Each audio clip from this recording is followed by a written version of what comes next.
नए लोग चैनल को इस तरह सब्सक्राइब कर बेल आइकन दबाकर ऑल वाला नोटिफिकेशन चुनें।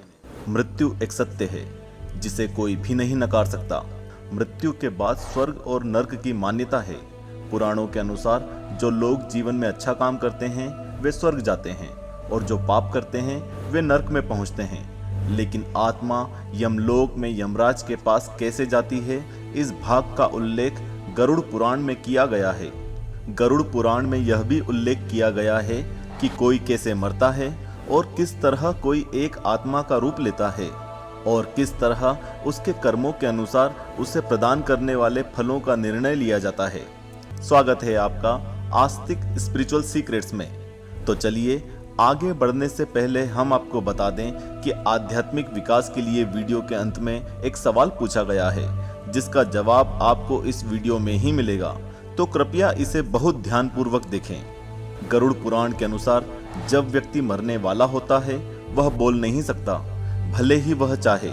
जीवन के अपने अंतिम क्षणों में दिव्य दृष्टि उसके भीतर उत्पन्न होती है और वह पूरी दुनिया को समझने में सक्षम होता है।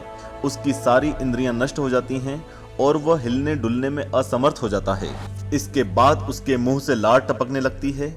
ऐसा व्यक्ति जिसने जीवन में कई पाप किए हैं, उसके प्राण शरीर के निचले द्वारों से निकलते हैं, अर्थात उसके प्राण शरीर छोड़ते समय मल या मूत्र की जगह से बाहर निकलते हैं। उस समय मौत के दो देवता उसको अपने सामने खड़े दिखाई देते हैं, जो देखने में बहुत ही भयानक लगते हैं।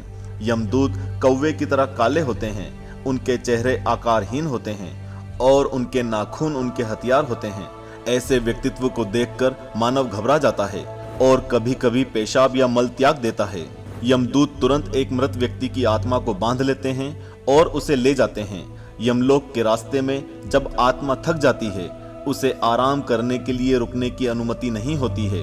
इसके बजाय मौत के देवता आत्मा को उस दर्द के बारे में अवगत कराकर डराते हैं जो उसे यमलोक में मिलने वाला है। यमलोक के बारे में इन भयावह कहानियों को सुनकर आत्माएं जोर जोर से रोने लगती हैं, लेकिन यमदूत कोई सहानुभूति नहीं दिखाते हैं।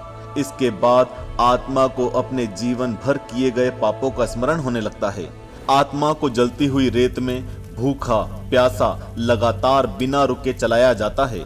यह वह समय है जब यमदूत आत्मा को चाबुक से मारना शुरू कर देते हैं। वह आत्मा कई बार नीचे गिरती है, बेहोश हो जाती है और फिर से चलने के लिए उठती है। इस तरह मृत्यु के देवता एक अंधकार भरे मार्ग के माध्यम से आत्मा को यमलोक ले जाते हैं, जहां उसे पहुंचने में कुल 47 दिन लगते हैं। यमलोक पहुंचने के बाद आत्मा को वह स्थान दिखाया जाता है जहां उसे यातनाएं भोगते समय रहना है और फिर वह अंत में यमराज से मिलती है।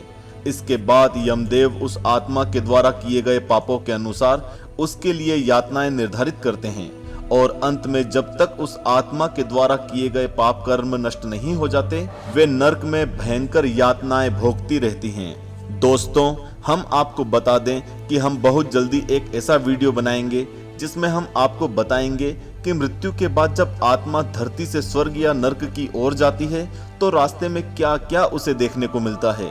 लेकिन उससे पहले आप हमारे द्वारा किए गए प्रश्न का उत्तर 15 सेकंड में कमेंट कर वीडियो को लाइक करें और तुरंत चैनल को सब्सक्राइब करके बेल आइकन दबाएं। आज का हमारा सवाल है, मृत्यु के समय पापी मनुष्य को कितने यमदूत अपने सामने खड़े दिखते हैं? 1, 4, 2, 6, 3, 2, 4, 3।